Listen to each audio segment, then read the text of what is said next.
अस्सलाम वालेकुम नाजरीन, आप देख रहे हैं सियासी लोग न्यूज़ और मैं आपका मेज़बान बिलावल हुसैन। जी नाज़रीन, आज हमारे प्रोग्राम में तशरीफ़ लाए हैं ARY न्यूज़ के senior anchor person Chaudhary Ghulam Hussain साहब। सर, बहुत शुक्रिया आपके टाइम का। इसी के साथ हमारे दूसरे मेहमान हैं मज़हर बल्लाज साहब, सीनियर तज्ज़ियाकार हैं, जो किसी तारीफ के मोहताज नहीं है। सर, आपके भी टाइम का बहुत शुक्रिया। तीसरे जो हमारे मेहमान हैं वो बहुत ही ख़ास हैं, लेकिन मैं चाहूँगा नाज़रीन उनका तारीफ मज़हर बल्लाज साहब करवाएं। जी मज़हर साहब। जी, जीडीए की रहनुमा सायरा बानो कौमी असम्बली की रुकन रही हैं। बड़ी उन्होंने शोहरत पाई, उनकी बातें बड़ी मरूफ होती हैं, लोग उनकी बातों को इंजॉय भी करते हैं और बड़ी दबंग सियासतदान हैं। पंजाबी, सराइकी, सिंधी, उर्दू, अंग्रेज़ी इन ज़बानों पर दस्तरस रखती हैं। इन्होंने अंदरून सिंध से इलेक्शन लड़ा। इनके मुताबिक इलेक्शन ये जीत चुकी थी, लेकिन वो जैसा पूरे पाकिस्तान में एक काली आंधी चली या सुर्ख आंधी चली, सिंध में तो पता नहीं सुर्ख आंधी चली है या काली चली है, वो यही बताएंगी। तो इनका मुकदमा भी वही है जो फार्म 45 वालों का मुकदमा है। तो उनसे गुफ्तगू का आगाज़ करते हैं। बिलावल हुसैन, आप पूछें भाई, क्या सवाल पूछना चाहते हैं? जी मैडम, मैं आपसे जानना चाहता हूँ ये जो फार्म 45 का आप भी शोर मचा रहे हैं, इसका हमारे नाज़रीन को बताएं कि ये हक पे सच पे है कि बस ऐਵੇਂ ही रोला टप्पा पाया है। अस्सलाम वालेकुम। जितने मेहमान बैठे हैं, गुलाम हुसैन साहब आपको अस्सलाम वालेकुम। आपको मज़हर फराज साहब बहुत बहुत शुक्रिया। आपने तो वो मुबालगा राई से काम लिया, शुक्रिया। देखिए फॉर्म 45 की तो आपने सायरा बानो बेगम साहबा, आपने पिछले 2 साल में वाहिद अपोजिशन लीडर के तौर पर अपना जहानत से, मेहनत से, जद्दोजहद करके, कुर्बानी दे के और तमाम दबाव का, तमाम धमकियों का मुकाबला करते हुए कौमी असम्बली में जिस तरह डट के अपना गुफ्तगू की, जो भी आपने सही समझा, आपकी पाकिस्तान के अंदर और बाहर पाकिस्तानियों में बहुत कदर से नाम बना है। और you are a person, people look up to you with respect. और लोग जो है ना, ऐसे लोगों की तलाश में रहते हैं जो अपनी जान पर खेल के जो सही समझे उसको बयान करते हैं। अब आप ये बताएं कि ये पूरे मुल्क में जो वसी पैमाने पर धांधली हो गई है, तो इसका कोई तदारक होगा या तुसी फिर रोंदे पिटते रहोगे? सर ਇਹਦਾ ਤਦਾਰਕ तो मेरा ख्याल इस नहीं होएगा। ਅਸੀਂ सारे हम सब रोते पीटते रह जाएंगे। और आपने कहा फॉर्म 45 का मसला, यहाँ पर फॉर्म 45 का मसला नहीं है। यहाँ पर सिंध को प्लेट में रख कर दे दिया गया, सिंध को ठेके पर दिया गया, जैसे पिछले 3 सालों से ठेके पर दिया जाता रहा सिंध। और हमें जो लॉलीपॉप दी जाती थी वो मुल्क का वसी तर मफाद होता था। मुल्क के वसी तर मफाद में जमहूरियत की जो रेलगाड़ी है वो पटरी पर चलती रहे, इस निज़ाम को कुछ ना हो, बस चले हो गया। लेकिन इस दफा तो वो कहते हैं ना कि पहले तो जो थोड़ा बहुत भरमाले गनीमत छोड़ देते थे, इस दफा तो पूरा झाड़ू फेर कर सिर्फ इनको दे दिया। और बरमला पीर साहब ने भी अपनी प्रेस कॉन्फ्रेंस में कहा है, और मैं भी कहती हूँ ये सिंध का सौदा हुआ है। यहाँ तो अब वो धांधली या धांधली की तो बात ही नहीं है, यहाँ सीधा सीधा सौदा हुआ है विद एग्रीमेंट। अच्छा, ना आप धांधली मानती हैं ना धांधला, बल्कि आप कहती हैं सौदा हुआ है। तो सौदा हुआ है ना। अब देखिए, वरना तो क्या इलेक्शन कमीशन की हम लोगों ने पहले भी इतनी ज्यादा एहतजाज किए, उसके ऊपर अपने वीडियो मैसेजेस दिए, सारे तहफुजात थे, किसी के कान पर जूं तक नहीं रहेंगी। और अगर हम RO DRO की बात करें तो मुझे बताएं, RO DRO किस हुक्म के गुलाम होते हैं? यानी कि अब मेरे घर में डाका डाला सिंध में, अब मैं ये बैठूं कि अच्छा RO ने ऐसे किया, DRO ने किया ना। इन लूटने वालों ने लूटने की इजाजत दी, मुझे गिला उनसे है। बाकी ये तो जाहिर है बैठे में जो भी सरकारी अफसरान है, जो ब्यूरोक्रेसी है स्पेशली सिंध की, ये तो हुक्म के गुलाम है। नहीं, लेकिन एक एक गुजारिश है। अब आपने फरमाया कि पिछले 3 इलेक्शन जो हैं वो इसी तरह हुए, सौदाकारियाँ होती रहीं। तो जो कराने वाले हैं या करने वाले हैं दोनों, तो वो पंजाबी का एक गीत है, वे सोने दिया कंगना, दिल देना तो दिल मंगना तो सौदा इक्को जिहा। तो उन्होंने सौदा फिर बारा खा गया था मतलब। हाँ जी, ऐसे ही हुआ। जिस वक्त 2013 में हमारी पार्टी के साथ हुआ था, تو جو اب ظاہر ہے مطلب یہ کہ جو ہم لوگ تھے, ہم لوگوں نے اسی وقت شور شرابہ اور پارٹی کو ساودھان کرنے کی کوشش کی تھی کہ یہ انہوں نے ٹیسٹ کیا ہے ہمارا, دیکھیں یہ بولتے ہیں یا نہیں بولتے. مگر پھر واپس سے ایک بات ہے, آپ کو پتہ ہے ہم پر تو ویسے بھی ایک الزام ہے کہ ہم ان کے ہیں. آگے سے انہوں نے بولا, مووی تھی نا ہم آپ کے ہیں کون, لوگ کہتے تھے, لیکن میں تو لوگوں کو یہی بولتی تھی کہ اگر بھائی ہم کسی کے ہوتے تو یہ 2013 2018 تو یہ 2024 کا الیکشن آپ کے سامنے ہے. جی میڈم, میں آپ سے جاننا چاہوں گا, آصف علی زرداری صاحب نے آج حلف صدر بن گئے ہیں ماشاءاللہ سے, سندھ کی عوام کا کیا رد عمل ہے اس پہ؟ وہ لڈیاں ڈال رہے پہلی دفعہ تو بنے نہیں, تو یہاں پر کوئی نہیں, دوسری دفعہ بن گیا نا. ہاں جی وہی میں کہہ رہی ہوں, دوسری دفعہ تو پہلے دفعہ کون سے یہاں پر جھنڈے گاڑے تھے. 18ویں ترمیم جس میں بہت ساری چیزیں نہیں ہونی چاہیے تھی وہ ہوئی, NFC ایوارڈ, اور یہ سندھ کے حالات تو ویسے ہی ہیں. وہ سندھ تو ویسے بھی اگر میں اپنے ضلع کی بات کروں تو سانگر آفت زدہ ہی ہے. میڈم آج تو سندھ میں مٹھائیاں بانٹی جا رہی ہیں, آپ کے گھر نہیں آئی؟ مٹھائیاں بانٹی جا رہی ہیں, ایک تو پتہ نہیں یہ لوگ مٹھائیاں کھانے میں بہت جلدی کرتے ہیں. صدر کے تو اختیارات بھی ابھی ان 16 مہینے میں بہت سارے کم ہو گئے ہیں, اور دیکھیں مٹھائیاں ان کو اس وقت کھانی چاہیے جب وہ صدر کے عہدے پہ بیٹھ کے سندھ کی حالت میں سدھار لے کر آئے.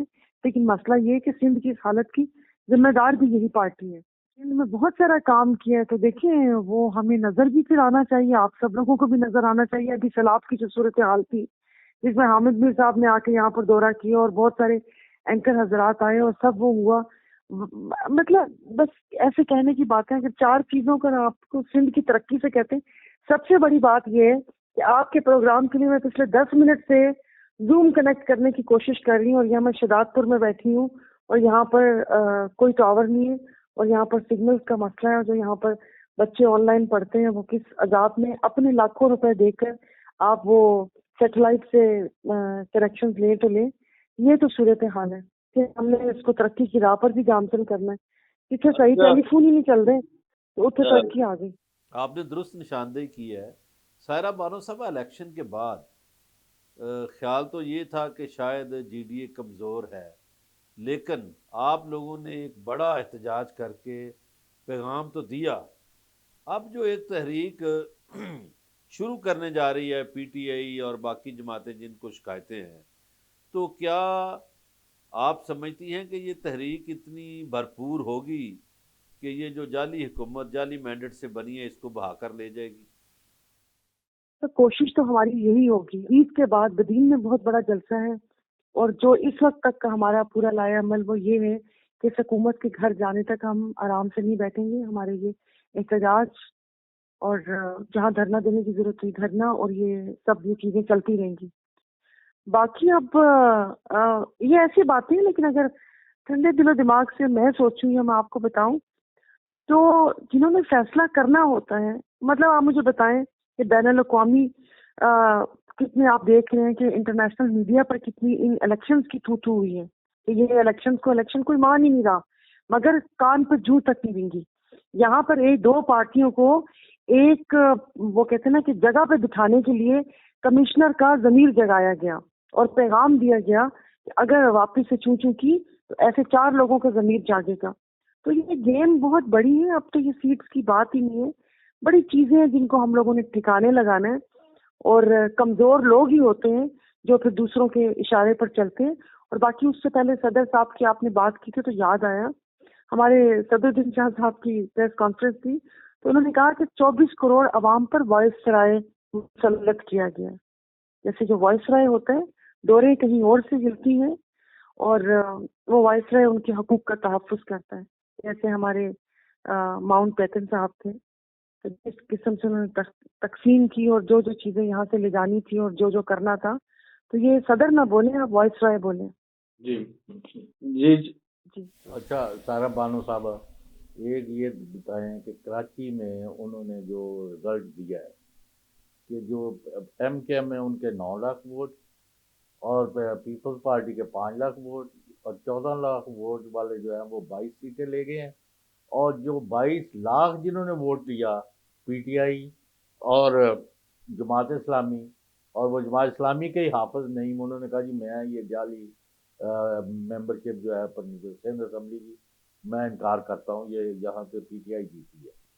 तो ये जो नया तमाशा लगा हुआ है कि सारे का सारा सिंध जो है सियासी कुत्तों से और जेन्युइन जिनकी अपनी वहाँ फॉलोइंग है उनसे छीन लिया गया है। ये कौन सा इंसाफ है, ये कौन सी इलेक्शन है, ये कौन सी हमें तो ये समझ से बाहर है कि what kind of elections have been held. तो देखिए, हमेशा ही ऐसा होता आया है। सबसे बड़ी बात कि किसी ने मुझसे पूछा कि पाकिस्तान कहाँ खड़ा है, तो मैंने कहा जहाँ एम्बुलेंस का तेल खत्म हुआ था पाकिस्तान वहीं पर खड़ा है। फातिमा जिन्ना के इलेक्शन देख लें, जमहूरियत इस मुल्क में थी नहीं। जो आमरीत के बाद जमहूरियत आई है, मैं तो उस जमहूरियत को जमहूरियत नहीं मानती कि एक जनरल अयूब साहब के बाद एक पार्टी बनी, एक जालक में, फिर मुशर्रफ साहब ने टुकड़े किए, और उसके बाद फिर 2018 में जो इल्जामात लगते रहे और सारा कुछ होता रहा, और आज भी हम देख रहे हैं कि किस तरीके से सहूलतकारी हुई है। तो यहाँ पर आइन और कानून है कहाँ? आइन और कानून की तो धज्जियां उड़ाई गई। केपीसी और पंजाब में गैर आइनी गैर कानूनी हुकूमतें, और हमारे सामने उन्होंने जो किया, आज तो पता चला कि उनको नवाजा जा रहा है कि उनको ये सब पार्टी मिलके सेनेटर बनाएंगी, कि इतना अच्छा उन्होंने काम किया और किस तरीके से वहां पर जुल्म का बाजार गर्म किया। तोहफा तो बनता था। और यहाँ पर जो कराची में पीडीएम की जो 16 महीने की हुकूमत थी, उसमें तो एमक्यूएम का ग्राफ इतना नीचे गिरा कि मैं अब क्या नाम लूं, उनके 2 एमएनए जो अभी इस दफा नहीं आए, उन्होंने खुद किनारा कशी इख्तियार की कि नहीं भाई, मतलब अब हम लोगों की लान तान नहीं सुन सकते। लेकिन यहाँ पर कभी डॉल्फिन को एक वोट नहीं मिला था, आज वो डॉल्फिन साहिबा भी, क्या कहते हैं उसको, मुस्तफा कमाल, उनको भी मिल गई और सारा कुछ हो गया। ये एक मजाक बना हुआ था कि इनकी सीटों के बाद 2 सीटें और आई हैं, तो उन्होंने फोन करके बोला भाई वो हब का इलाका है, वहां से तो हमने कैंडिडेट भी नहीं खड़ा किया। और जो इनकी ऑडियो लीक्स हुई है, जिसमें इन्होंने ढटाई और बेशर्मी से कहा कि अगर हमारा 100% जाली है तो तुम लोगों का 200% जाली है। जो एक दूसरे के इन लोगों ने, वो कहते हैं ना कि लिबास तार तार किए वो आपके सामने, लेकिन आप इस मुल्क में कोई कोई कहते हैं ना, आवे का आवा ही बिगड़ा हुआ है। कि ऐसी ऑडियो पे तो एक कमीशन बनकर और इनको तो चैलेंज करना चाहिए था, मगर उनको गवर्नरशिप या एक वजारत है बहरी अमूर। अब मुझे नहीं पता कि ये बहरी कजाक उस बहरी अमूर में करते क्या है, मछलियां कर देने, झींगे कर देने, की कर देने, इनका तो झगड़ा ही उसी वजारत पर होता है। और बस दे के किसी तरीके जहां इतनी बड़ी बड़ी बातें करके और सदारती इंतखाबात, बल्कि मुल्क के वसी तर मफाद में, मैं कहती हूँ एक दफा देखना चाहिए कि अगर ये ना करें, हम इसको ना करें, मुल्क के वसी तर मफाद में होता क्या है, क्योंकि मुल्क का मफाद नहीं है तो इनका अपना मफाद है। अब अगर ये समझ रहे हैं कि ये निजाम चल जाएगा या किसी की भी चीज की जोर के ऊपर ये कर लेंगे, तो अब नहीं होगा। मैं तो पहले ही, मैंने तो जिस वक्त जो हुआ है हमारे साथ इलेक्शन में, मैंने तो उस वक्त भी कहा था कि मैंने ये टेप कम से कम मुंह से उतार दी है। मुल्क के वसी तर मफाद में मेरा बगावत का अलम बुलंद है, बहुत हो गया। आप ये फरमाएं, मैं ये आपको बरमला कहता हूँ, जीडीए हो, पीटीआई हो, बाकी जमातें हों, सारी कौम के जितनी भी पार्टियां हैं सारी भी लेट जाएं और मफादात के और खौफ के और धमकियों के नीचे लेट यानी सरेंडर कर दें पीपल ऑफ पाकिस्तान, जिन्होंने सारी चीज़ों को वायलेट किया, तमाम जकड़े हुए जो थे बंद थे उनको तोड़ा, जंजीरें तोड़ी, लोग खवातीन और नौजवान जौक न जौक पोलिंग स्टेशनों पर गए और उन्होंने इनका मुंह तोड़ दिया और पाकिस्तान में एक नई तारीख लिखी गई। पाकिस्तान के अवाम ये रिजल्ट और इसके नतीजे में बनने वाली गवर्नमेंट को बेखतर नहीं कबूल करेगी, वेदर वन लाइक्स इट और वन डजंट लाइक इट। अब आपका है कि आप लोगों को साथ लेके, जैसे लाखों के बंदे आपने वहां पीर साहब पकड़ा और उन्होंने पहले भी बयान दिया कि we are with agitation of PTI for the rights of the people, वो उन्होंने बड़ा अवामी फैसला किया है और आप भी यही फरमा। मैं ये कह रहा हूँ अगर अगर आप लोगों ने सुस्ती की पीटीआई की लीडरशिप ने या लोगों ने, तो कौम आपको भी माफ नहीं करेगी। नहीं, आप बिल्कुल सही कह रहे हैं कि ये इसको धीमा नहीं होना चाहिए। जो पहला धरना था हम लोगों का, बाखुदा आपसे झूठ नहीं कह रही, कि वो लोगों का प्रेशर था मैं तो 10 को ही यहाँ पर थी, यहाँ 8 को इलेक्शन हुए, 9 का सारा दिन गुजरा, 10 को लोग मेरे दरवाजे पर खड़े थे कि चले चल के घेराव करते हैं आर ऑफिस का, और निकले। और अभी भी लोग मुझे कॉल करके कहते हैं कि ये धरना जो हमारा 27 को होना था वो क्यों नहीं हुआ। तो वो फिर मैंने कहा ज़्यादा अब उसमें कोई एक प्लानिंग कर रहे थे कि मौलाना साहब से मुलाकात हुई या वो हुआ। तो आप बिल्कुल सही बात कह रहे हैं कि अगर ये वाली अब ये तहरीक जो ये काम पड़ी तो फिर तारीख हमें भी नहीं माफ़ करेगी, फिर वो होम्योपैथिक ही समझा जाएगा। तो इंशाल्लाह ताला देखें, अभी तो ज़ाहिर है एक रमज़ान का एक महीना है, अब इसमें लोगों को क्या वो करना, तो इंशाल्लाह ताला जो बदीन में पावर शो होगा और उसके बाद वो होगा तो वो देखेंगे। तो मेरी जो बात हुई है तो वो यही हुई है कि हुकूमत के कल की उनकी जो प्रेस कॉन्फ्रेंसेस आई थी, पता नहीं आपने नहीं आपकी नज़रों से गुजरी है क्या, तो यही कहा है कि हुकूमत के घर जाने तक हम चैन से नहीं बैठेंगे। ये गैर कानूनी गैर आईनी हुकूमत बना के अभी भी ये जिस फार्मूले के तहत आए हैं वो आप देख लीजिएगा कि अगर नहीं इन्होंने किया और यही जिद की तो ये साल 1.5 साल बाद तो वजीर आजम भी तब्दील होगा। अच्छा, अब लास्टली आप ये इन्होंने बताएं, तो बड़ा लंबा तो टाइम दे रहे हो। अच्छा लास्टली आप नहीं ये नहीं, मैं सच कह रही हूँ। इट विल देखिए बी वो गॉन मच वाली अर्लियर इंशाल्लाह। अच्छा हुण लास्टली ये दसो, एक तो ये है कि पीपल्स पार्टी हमेशा ये क्रेडिट लेने की कोशिश करती है कि हम जमहूरियत के बड़े चैम्पियन हैं और 1973 का आयन वो सुन सुन के हमारे कान पक गए। वो 1973 के आयन की क्या सूरत हाल है, अब जो अदालतें हैं उस पर भी आप बात करें, और जो लोग प्लेट में रख के मुसल्लत कर देते हैं, अवाम ने वोट के ज़रिए चोरों और डाकुओं को मुस्तरद किया, अब फिर कहीं से मुसल्लत हो गए। वो इस पे आप ज़रा खुल के बताएं कि इंसाफ लोगों को क्यों नहीं मिल रहा, लोगों का हक छीना गया है, उस पर डाका मारा गया है। पर ये इसी इंसाफ ने तो इस मुल्क का बड़ा फर्क किया है।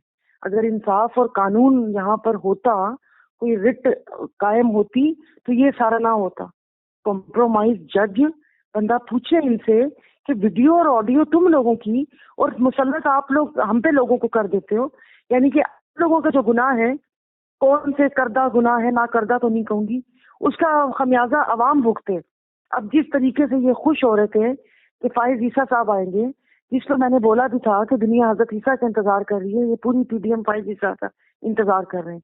तो उन्होंने साबित किया कि क्या शुरू में थोड़ी सी वो चीजें वीजें चली और थोड़ा अवाम का दिल लगा रहा, लेकिन वो भी कहते थे कि हमें पता चल गया कि वहां पर कार्रवाई कैसे होती है। ये तो सारा जिस तरीके से इन पर तो मेरा बस चलो तो मैं आर्टिकल 6 लगाऊं, मैंने तो कहा भी था कि मैं दायर करूंगी, ये केस करूंगी कि इन पे आर्टिकल 6 लगना चाहिए। सिकंदर सुल्तान राजा, यानी कि आप एक इलेक्शन फ्री एंड फेयर ना दे सके, और जिस तरीके से आपने एक पार्टी का निशान लिया, आपको एक पार्टी के इलेक्शन तो नजर आ गए कि ये यहाँ पर क्या कहते हैं कि गलत काम हुआ है, मतलब कि भाई सही तरीके से रूल्स को फॉलो नहीं किया गया। तो इनको वो दो गैर कानूनी और आईनी हुकूमतें नजर नहीं आ रही थी।